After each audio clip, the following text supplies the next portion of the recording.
প্রথম অধ্যায় একক এবং পরিমাপ, এই অধ্যায়টি আমরা পড়েছি এবং গাণিতিক প্রশ্নাবলী সমাধান করেছি।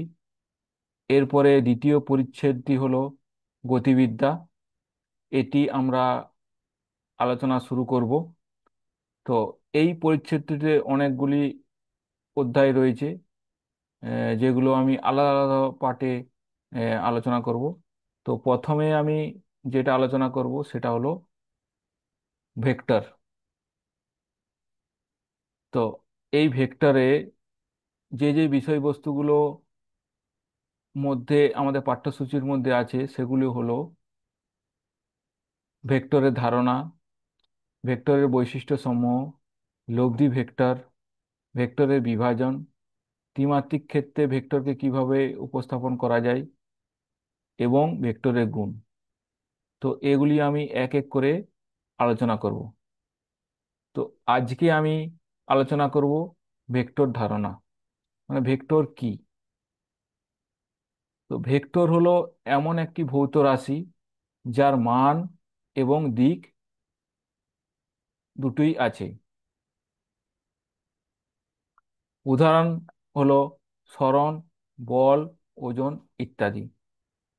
এরপর আমরা উদাহরণের সাহায্যে ভেক্টরের সম্বন্ধে জানব, যে মান দিক কিভাবে ভেক্টরের সাথে পরিবর্তন হয়।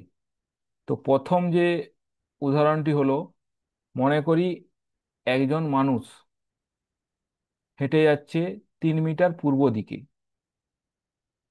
এরপর 4 মিটার উত্তর দিকে গেল। তো এতে মোট অতিক্রান্ত পথ হলো 4 + 3 7 মিটার। কিন্তু ব্যক্তিটির সরণ 7 মিটার হবে না। তো এখানে আমরা চিত্র মনে করি এটা হলো কোঅর্ডিনেট সিস্টেম। এটা পূর্ব দিক, এটা উত্তর দিক, এটা পশ্চিম দিক, এটা দক্ষিণ দিক। 3 মিটার পূর্ব দিকে, এই যে 3 মিটার পূর্ব দিকে গেল, এরপর 4 মিটার উত্তর দিকে গেল। তো এক্ষেত্রে ব্যক্তিটির যে সরণ হবে সেটা 3 + 4 7 হবে না। এটা হবে উত্তর পূর্ব দিকের মধ্যে যে অতিক্রান্ত দূরত্ব সেটাই হবে। তো সেটা হবে 5। কারণ সরণ শুধুমাত্র মানের উপর নির্ভর করে না, এটা দিকের উপর নির্ভর করে। তো এই দিকে কতটা উত্তর পূর্ব দিকে কতটা পথ অতিক্রম করেছে সেটাই হলো সরণ, যেটা হলো 5 মিটার। তো এখান থেকে আমরা বুঝতে পারলাম যে সরণের একটি ভেক্টর রাশি যার মান ও দিক দুটোই আছে। এরপর আমরা পরের উদাহরণটি দেখব। এই উদাহরণটিতে প্রথমের ক্ষেত্রে একটি ব্লককে দুজন ব্যক্তি সামনের দিকে ঠেলছে। তো মনে করি এ ব্যক্তি 10 নিউটন এবং বি ব্যক্তি 50 নিউটন বল দিয়ে ব্লকটিকে ঠেলছে। তো এক্ষেত্রে বলের উপর মোট প্রযুক্ত বল হবে 10 + 15 = 25 নিউটন। দ্বিতীয় ক্ষেত্রে আমরা ছবিতে দেখছি ব্যক্তি দুটি একে অপরের বিপরীত দিকে বল প্রয়োগ করে ঠেলছে। তো এক্ষেত্রে ব্যক্তিটির উপর প্রযুক্ত বল হবে, এই ব্লকটির উপর প্রযুক্ত বল হবে 15 - 10 5 নিউটন। তো এখানে আমরা দেখতে পাচ্ছি যে যখনই আমরা দিক পরিবর্তন করছি তো বলের মানটাও পরিবর্তন হচ্ছে। সুতরাং বল শুধুমাত্র মানের উপর নির্ভরশীল নয়, দিকের উপর নির্ভরশীল। তাই এখানে বলতে পারি যে দিকের বলকে প্রকাশ করার জন্য দিকের গুরুত্ব রয়েছে, অর্থাৎ বল হলো ভেক্টর রাশি। তো এইভাবে আমরা এখানে আমরা বুঝতে পারলাম যে ভেক্টর কিভাবে মান এবং দিক উভয়ের ক্ষেত্রেই প্রযোজ্য। এরপর আমরা ভেক্টর এবং স্কেলারের মধ্যে যে পার্থক্য সেটা জানব।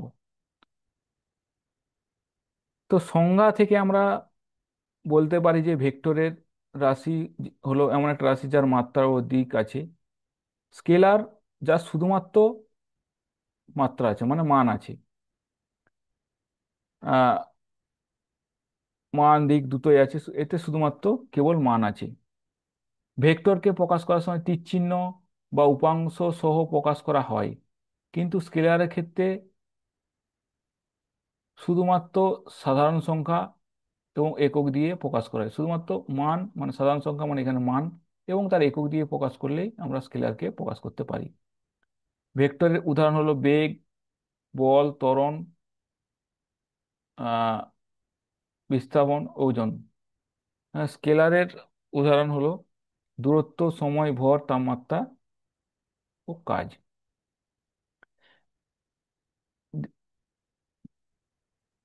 এবার ভেক্টরের গণনার সময়, ভেক্টরের হিসাব নিকাশের সময় সাধারণ বীজগাণিতিক নিয়ম মেনে চলে না। যেমন ভেক্টরের আমরা যোগ করার সময় সরাসরি আমরা ভেক্টর কোয়ান্টিটি যোগ করতে পারি না। এর জন্য আমাদেরকে ত্রিভুজের সূত্র, সামান্তরিকের সূত্র, বহু সূত্র ইত্যাদি মেনে চলতে হয়। কিন্তু স্কেলারের ক্ষেত্রে সাধারণ বীজগাণিতিক নিয়মের সাহায্যে আমরা হিসাব নিকাশ বা গণনা করতে পারি। ভেক্টরকে আমরা তীর চিহ্ন দিয়ে দিক বোঝাই। এর কোনো তীর ছাড়া শুধুমাত্র সংখ্যা দিয়ে প্রকাশ করলেই আমরা স্কেলারকে প্রকাশ করতে পারি, কারণ স্কেলারের কোনো দিক নেই।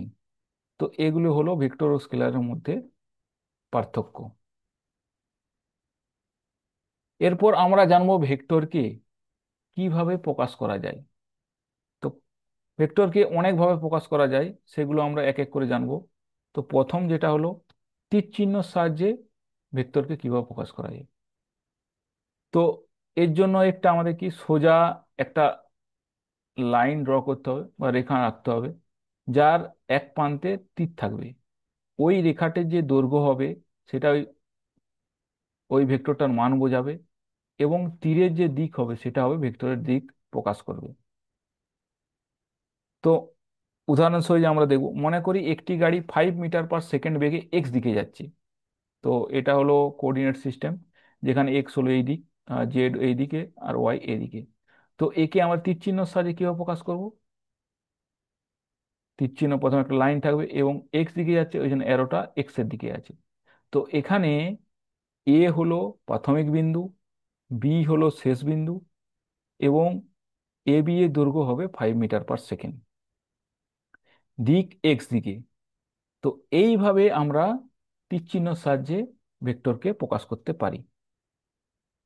এরপরে যেটা হলো চিহ্নের আকারে কিভাবে প্রকাশ।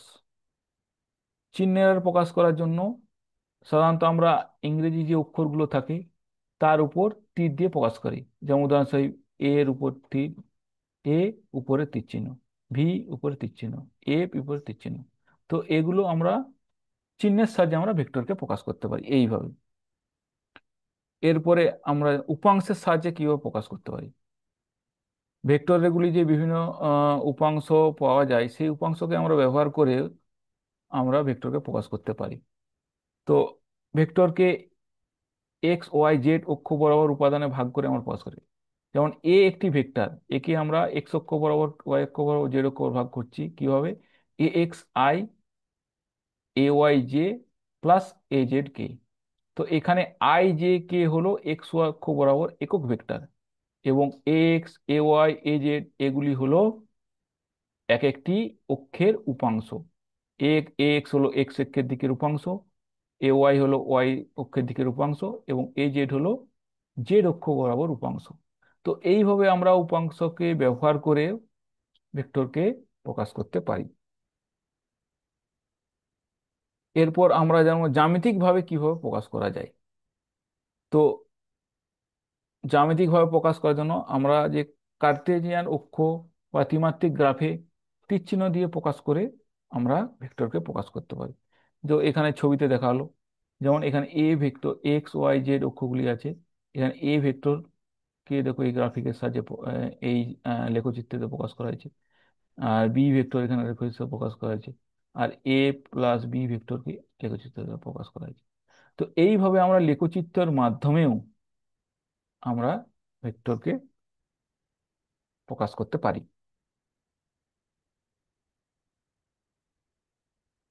এরপরে যেটা হলো যেটা অংশভিত্তিক কোণ এবং মান, মানে মান এবং কোণ দিয়েও আমরা ভেক্টরকে প্রকাশ করতে পারি। যেমন উদাহরণ এখানে হলো 4 নিউটন বল পশ্চিমে দক্ষিণে 60 ডিগ্রি কোণে আছে।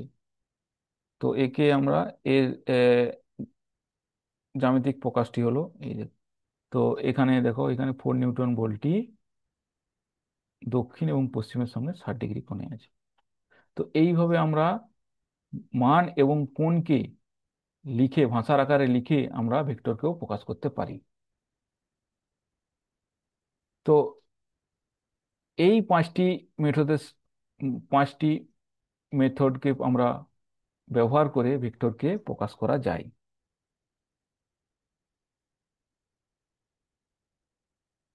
তো এই পার্ট থেকে আমরা কি কি শিখলাম? এই পার্ট থেকে আমরা ভেক্টর কি সেটা জানলাম। ভেক্টরের জন্য যে যে মান এবং দিক দুটোই গুরুত্বপূর্ণ সেটা আমরা জানলাম। আর জানলাম ভেক্টর এবং স্কেলারের মধ্যে পার্থক্য, এবং জানলাম আমরা ভেক্টরকে আমরা কিভাবে প্রকাশ করতে পারি।